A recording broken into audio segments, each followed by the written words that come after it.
이 시간 우리 하나님 말씀 보시겠습니다. 하나님 말씀은 출애굽기 15장 1절입니다. 출애굽기 15장 1절입니다. 제가 읽겠습니다. 이때에 모세와 이스라엘 자손이 이 노래로 여호와께 노래하니 일러스되 내가 여호와를 찬송하리니 그는 높고 영화로우시며 말과 그 탄 자를 바다에 던지셨음이로다. 아멘. 오늘은 출애굽기 15장의 말씀을 중심으로 은혜를 나누겠습니다. 이스라엘 백성들은 거대한 홍해바다 앞에서 전진을 멈추고 있었습니다. 뒤에는 애국 군사들이 맹렬하게 추격해 오고 있었고 눈에 보일 정도였습니다. 그러나 그들은 아무것도 할 수 없었습니다.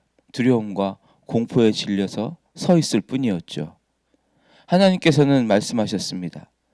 가만히 서서 너희는 가만히 서서 여호와께서 너희를 위하여 하시는 일을 보아라. 정말 하나님께서는 크고 강한 바람을 일으키셔서 거대한 홍해바다를 쫙 갈라 놓으셨습니다. 길을 내셨습니다.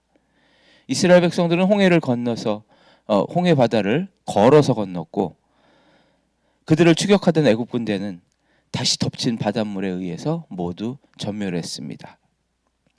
이 놀라운 하나님의 역사를 본 이스라엘 백성들은 감격하면서 하나님을 찬양하기 시작했습니다.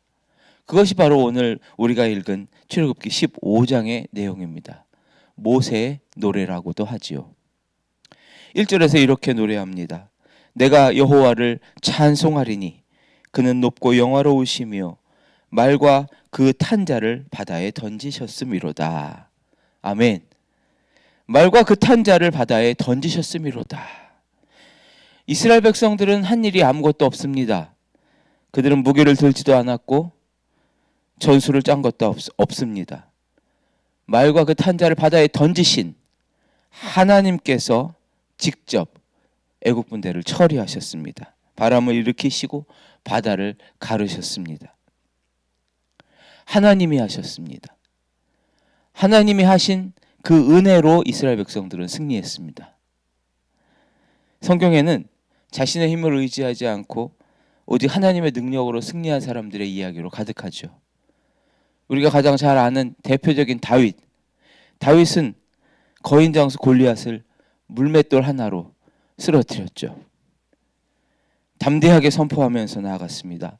너는 칼과 단창으로 내게 나아오거니와 나는 만군의 여호와의 이름으로 내게 나아가노라.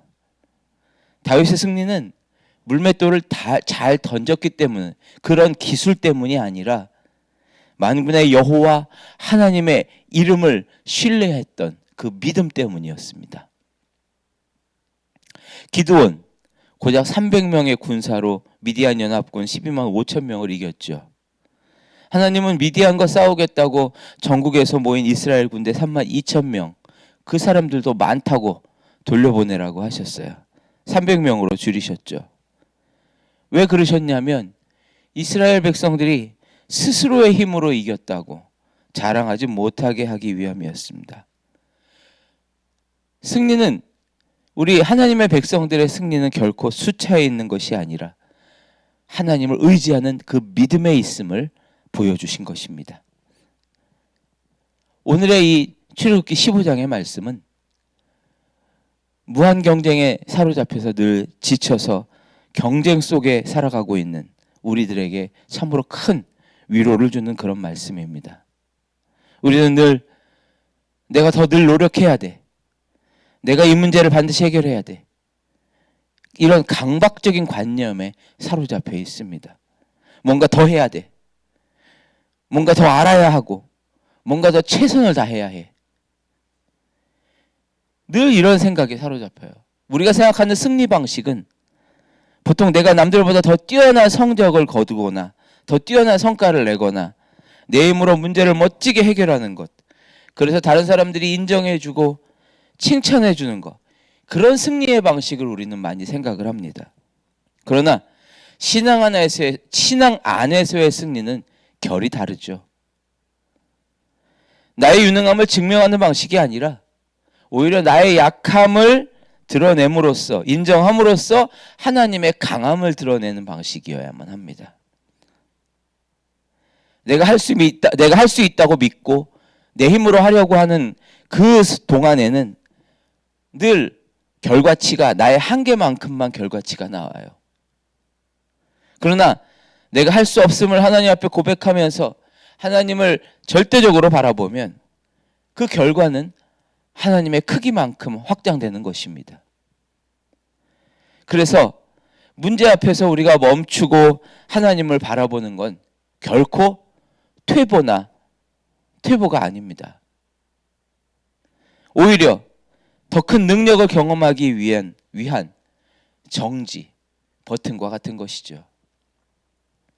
여러분에게 지금 가장 필요한 건 더 많은 정보, 더 치열한 노력이 아닐 수 있습니다.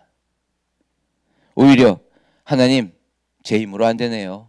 하나님, 이제 하나님께서 도와주세요. 고백하면서 하나님 앞에 손들고 여유 있게 찬양하는 그런 태도가 필요한 것입니다. 내 한계를 인정할 때에 비로소 하나님이 세계를 여십니다. 오늘 본문의 9절을 보면 원수들이 호언장담했던 내용이 나옵니다. 원수가 말하기를 내가 뒤쫓아 따라잡아 탈취물을 나누리라. 내가 그들로 말미암아 내 욕망을 채우리라. 내가 내 칼을 빼리니 내 손이 그들을 멸하리라 하였으나. 애국 군사들이 그렇게 호언장담했어요. 이스라엘 백성들을 공격해서 그들의 소유물을 뺏어야 되겠다. 그들로 말미암아 내 욕망을 채우리라. 이스라엘 백성들을 노리게 삼아서 더러운 욕망들을 채우려고 했어요. 이스라엘 백성들을 죽이고 싶어 했습니다.